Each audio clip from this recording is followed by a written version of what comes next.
Hi, I'm Vincent Andrasani, and this is episode 14 of The Place of Sound.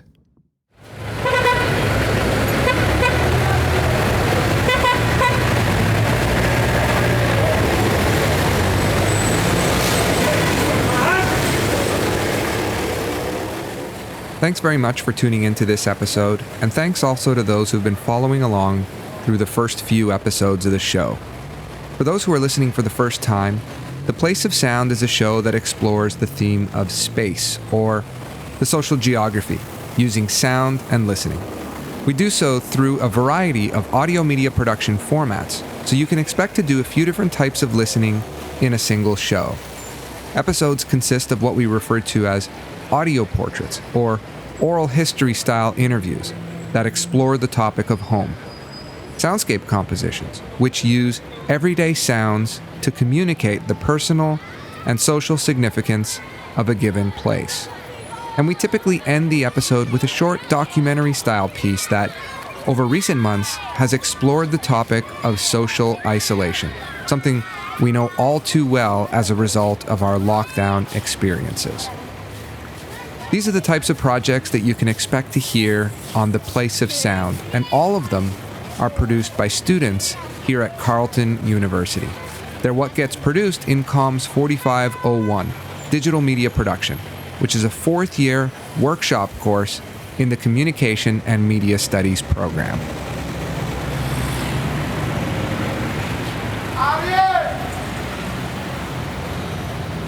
The last episode, episode 13, was guest produced by Carleton University MA student Sammy Holmes. Sammy's been working on a project titled Sounds of COVID, which consists in part of an archive of sounds that she's assembled, capturing some of the many sounds that have characterized the pandemic experience. In it, Sammy's included both her own recordings as well as the recordings of others in her close social circle. And these recordings are what she shared with us in that episode. In this episode, we'll listen to more student projects produced in my digital media workshop. But before we do that, we'll pause for a quick announcement by Omer Ongun. Omer is the spouse of Cihan Erdal, a sociology PhD student here at Carleton University, who's been detained in Istanbul since the fall of 2020. Omer's got an important message about Cihan, and he shares information about how you might get involved to help bring him back to Ottawa. Hi, my name is Ömer, and I am Cihan Erdal's spouse. Cihan Erdal is a sociology PhD student at Carleton University, an award-winning youth researcher, peace and LGBTI+ activist. Cihan was arrested in Istanbul in September 2020 while he was conducting his research. His arrest was linked to two social media posts made 7 years ago calling to protest the Turkish government's failure to protect Kurds against ISIS massacre attempt in northern Syria. 2,500 academics and 30 international organizations, including Amnesty International and Human Rights Watch, released solidarity statements for Cihan. European Parliament condemned Cihan's detention, and the United Nations Working Group on Arbitrary Detention made inquiries to Turkey. Today in Turkey, thousands of students, journalists, and intellectuals are unjustly in prison. Like other dissidents behind bars, Cihan is arbitrarily and unfairly detained. Help us free Cihan Erdal and bring him back to his home in Ottawa. Visit freecihanerdal.com and follow Free Cihan Erdal on Twitter.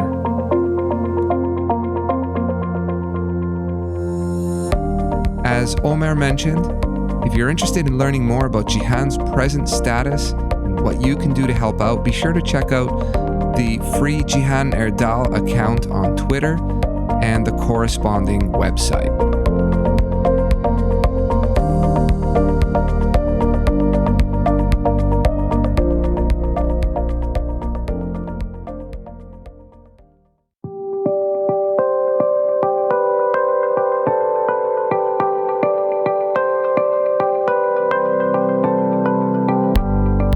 Okay, on to the projects. In this episode, we'll listen to a couple of soundscape compositions and an audio documentary. 3 projects in total.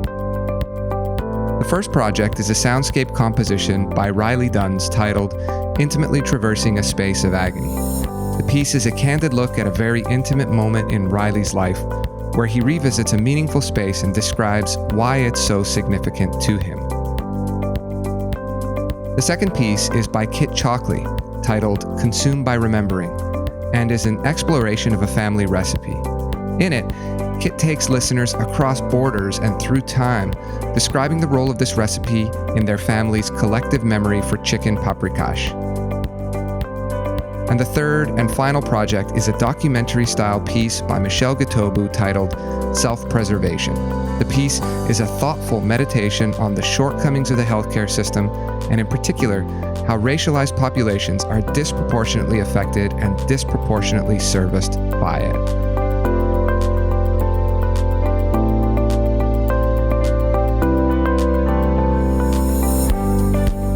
Okay, let's begin with Riley's composition, which is also part of the featured works section on the Place of Sound website.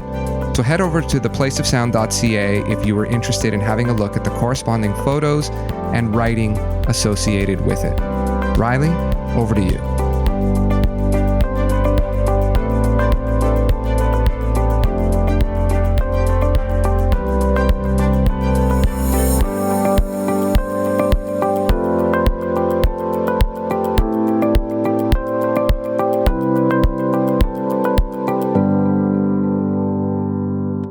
Hey CKCU, it's Riley Duns here again. I hope you're all doing well, and today I'm bringing you a soundscape composition titled Intimately Traversing a Space of Agony. In this audio, you'll hear myself exploring Rideau River on the edge of the Carleton University campus, a space I sought comfort during the most difficult moment of my life. I've captured a wide variety of sounds, though with a particular focus for the different acoustic levels of intensity of water. Coupled with these sounds is a personal narration where I explain the importance of this place in the past and present for me. Without further ado, here it is. I hope you enjoy. When I first moved here to Ottawa in 2017, my sole purpose was to begin my journey of working towards a university degree. I didn't have much meaning here in Ottawa other than being here for school and living away from home for the first time. But the most meaningful moment in my life happened while I was here in Ottawa. And it was the night I found out you were gone.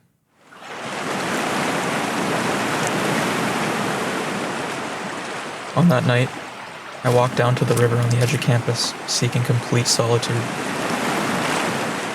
I've always been drawn to the sounds of water, whether they be from environmental spaces, from a raining showerhead, or even running through pipes.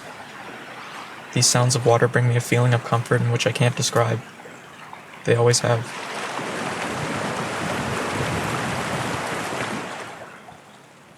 That night, my mind was crashing with thoughts and feelings in which I can't remember. All that could be heard was the river.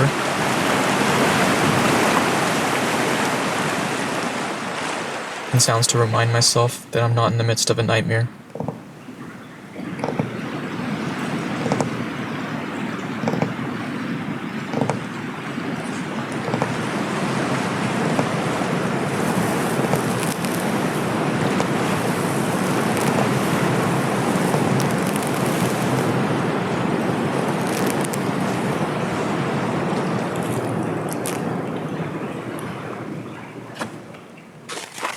My experience with this space has been quite limited. I was only there to numb the pain and the agonizing thought of never seeing you again.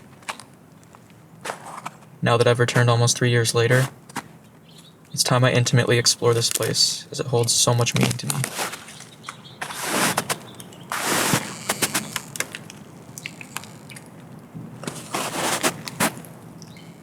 Is someone there?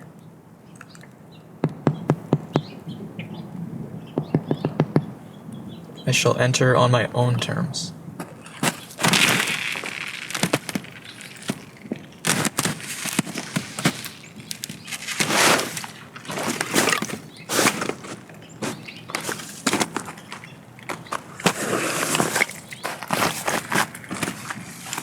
I've entered a new realm of sonic perception.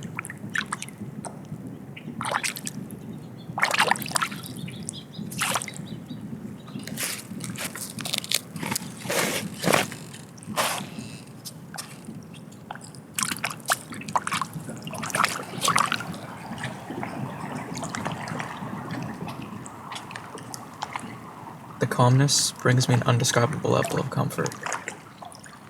And hearing the water negotiate its space around other objects soothes my soul.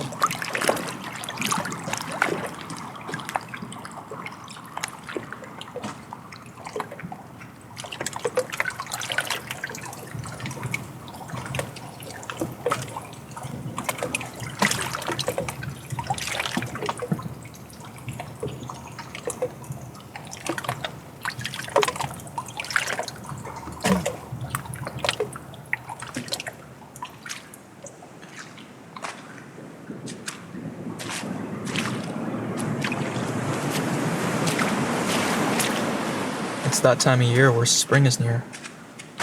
The temperature's slowly rising, earthy crunch is revealed, and muddy puddles are plentiful. To truly connect oneself with this space's sounds that are dominated by the roar, sometimes you have to be willing to take risks to capture the intimate sounds that only exist in the presence of an active ear.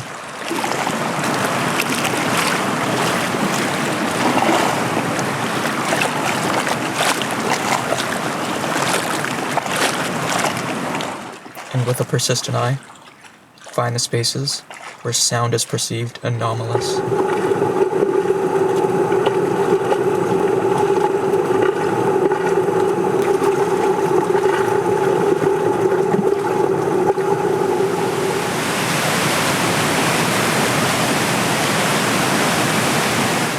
But as I've made my way upstream, I've reached the apex of the roar.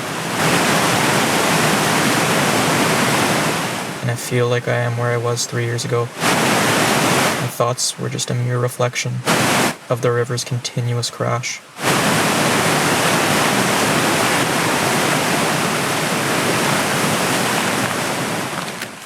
But I'm at ease with this space now, and to make my presence known, I indulge into its calmness.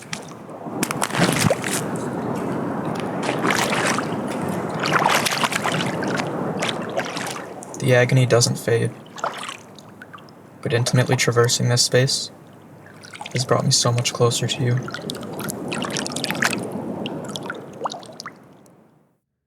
The next piece is called Consumed by Remembering by Kit Chalkley.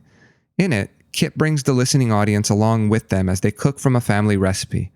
But the piece is about much more than enacting a recipe alone.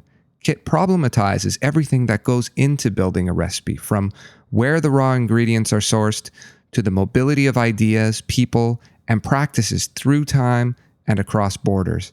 It's an incredibly thoughtful piece that unpacks the question, what does it mean to prepare a family recipe? It's a snowy February day in Ottawa, and I've just received an email from my father. I open it, and inside is a short, typed-up document. It reads, chicken thighs, boneless, 13 to 15. White onions, large, 3. Garlic cloves, 7. Tomatoes, vine, pack of 4. This is my dad's personal recipe for chicken paprikash, a comforting meal we cook together every Christmas. Although it wasn't through an email, Dad received the recipe in a similar way from his mother. She immigrated to Canada as a refugee during the Hungarian Revolution in 1956, and although she left her family behind in Hungary, this recipe is one thing that came with her. This story focuses on sound to capture the way this specific recipe has traveled across borders and through time and its interactions with other places, beings, and things in this journey. It has moved from my grandmother's kitchen in Hungary to her kitchen in Montreal, to my father's in Trenton, and now to my own in Ottawa. The increased globalization of agriculture has transformed it from a locally sourced specialty to a meal with ingredients that come from all around the world.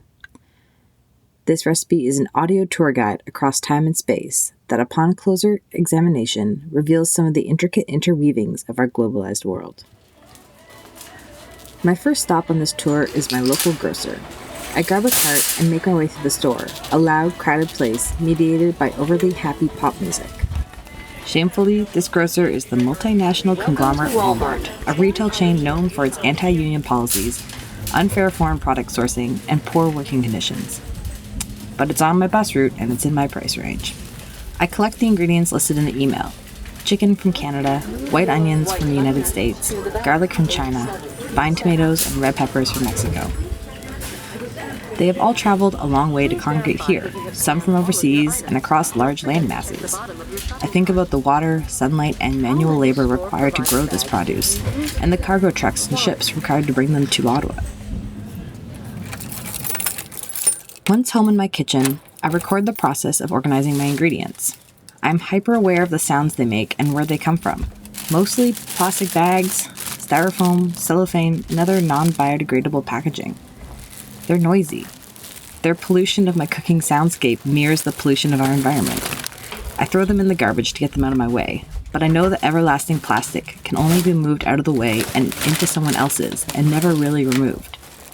I think of the Canada-Philippines waste dispute that took place over the past 5 years, where the Philippine president nearly declared war on Canada for us shipping our garbage to their shores. The garbage has since shipped back at the cost over $1 million. I take my garbage out through my apartment's garbage chute. I'm not sure where it ends up. I turn to my dad's recipe. He writes, mince onion and garlic in food processor. I don't own a food processor, so I do my best to chop the onion and garlic by hand. I imagine that this is what my grandmother did back in the day. Unlike my dad's food processor, my grandmother's chopping probably sounded the exact same as what I'm doing now. The transformation of this recipe is not linear, but spiraling, transforming away from its first iteration and then coming back in some aspects. I simmer the red pepper and tomatoes with the onion and garlic. While my dad received this recipe from his mom, he has also combined it with other versions he's found online over the years. Just like the network of transportation, infrastructure, and business management that brought all the ingredients together from around the world, this recipe is also influenced by people worldwide, connected by online networks of information. It's also influenced by changes in local nodes of these networks too. Each year, my dad adjusts the recipe in an effort to make it better than the last. The date stamp on the recipe he shares with me reads, updated the 25th of December, 2019. A key change is reflected in the recipe's call for gluten-free flour, an adjustment my father made for my celiac partner, who joined us for Christmas this past year. The movement of this recipe from a Hungarian context in the 1940s and 50s to a Canadian one in 2020 has exposed it to the influence of networks of family, nationality, technology, and global agriculture and industry. After a few hours of cooking, my chicken paprikash is complete. It doesn't taste exactly like my dad's version, but it's pretty close and I like it all the same. Maybe the change is because of my own additions to the recipe. My dad's recipe finishes with an instruction marked by his dry humor. Consume by remembering to savor the delicious flavors of the cooked-from-scratch sauce and delightful tenderness of the chicken. Perhaps I'll send him back my own version. It might read, consume by remembering to savor the connections between Hungarian Revolution, Mexican farmers, cargo ships, atemporal plastic, online communication, and family transformation in the delicious flavors of cooked-from-scratch sauce and delightful tenderness of the chicken. This podcast is an outpost of expression about what health and wellness means to me as a Black woman. Lockdown has given me more time to take care of myself, with my morning commute being replaced by self-care rituals such as meditation, an extended skincare routine, and most importantly, time to myself. However, lockdown has also made me reckon with the issues surrounding the health and wellness industry, specifically the racial discrimination within it.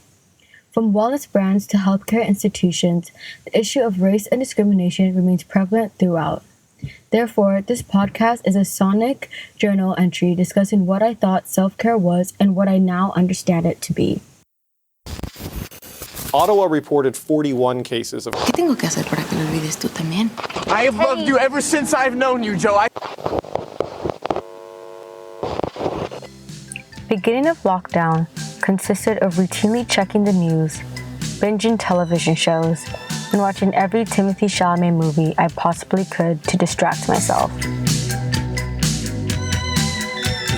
In a time of what I thought was momentary pause, life had somewhat slowed down, and I was eager to use my newfound time to indulge in some much-needed quote-unquote self-care. My love for tea grew as I no longer spent most of my days outside and could consume copious amounts without needing to pay each time. But so did the time I spent on the internet, and it became clear to me through social media that the wellness aesthetic was going to be the reigning theme of isolation.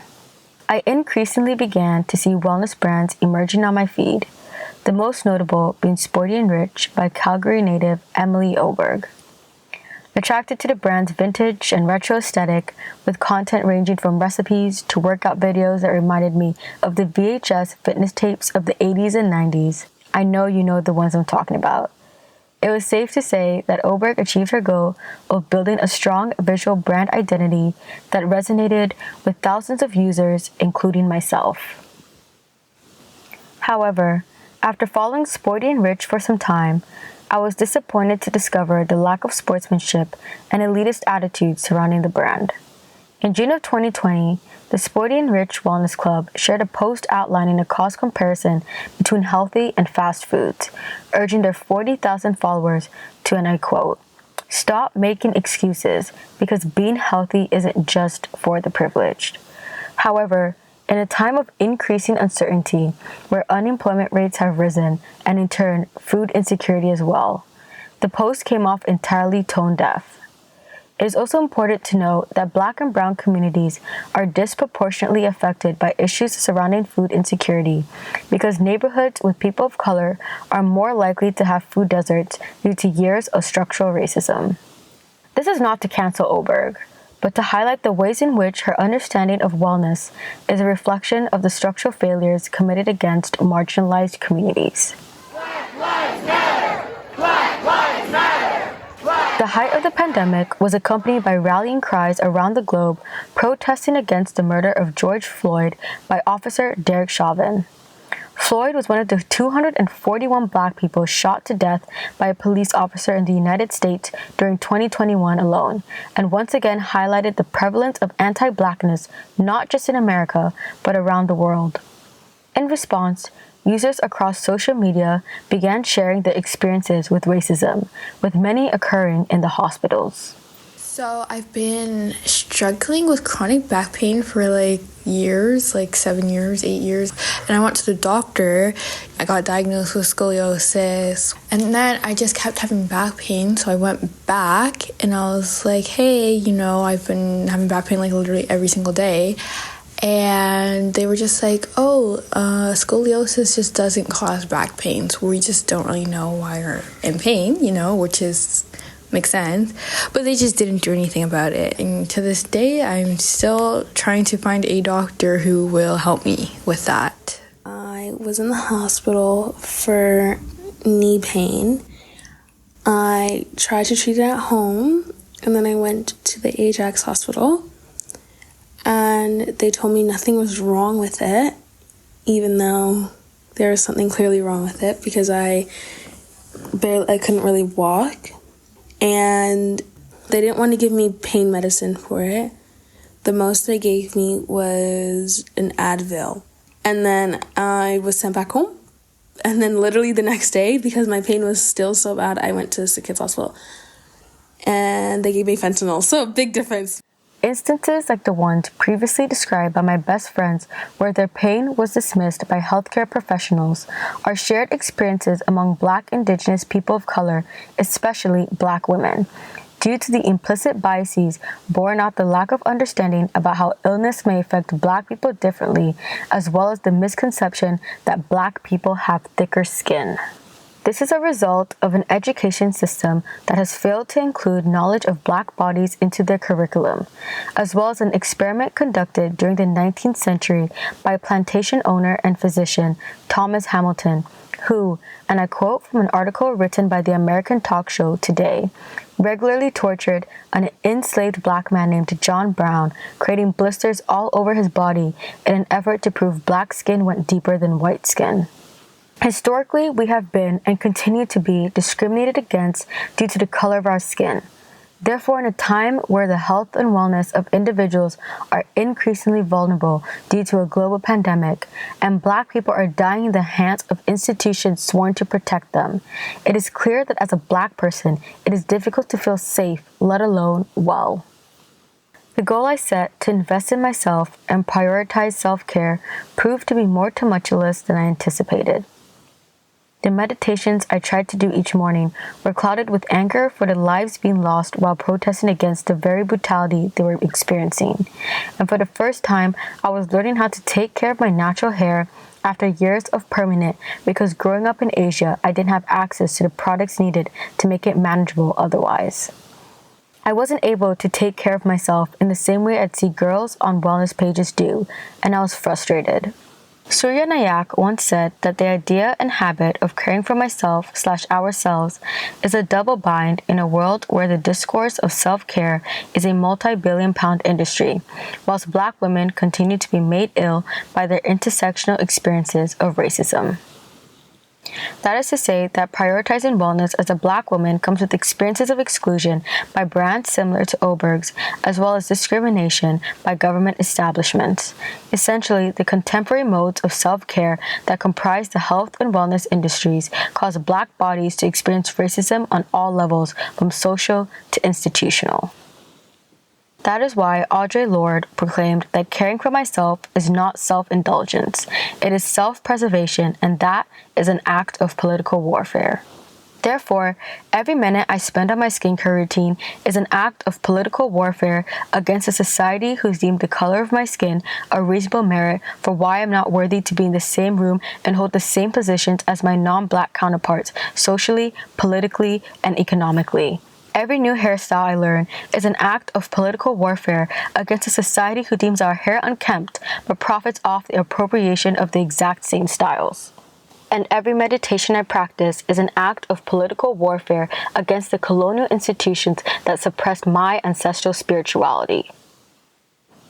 While doing your skincare, hair, and meditating may be hobbies used during isolation to unwind and pass the time, they are important acts of self-care and, most importantly, as a Black woman, self-preservation.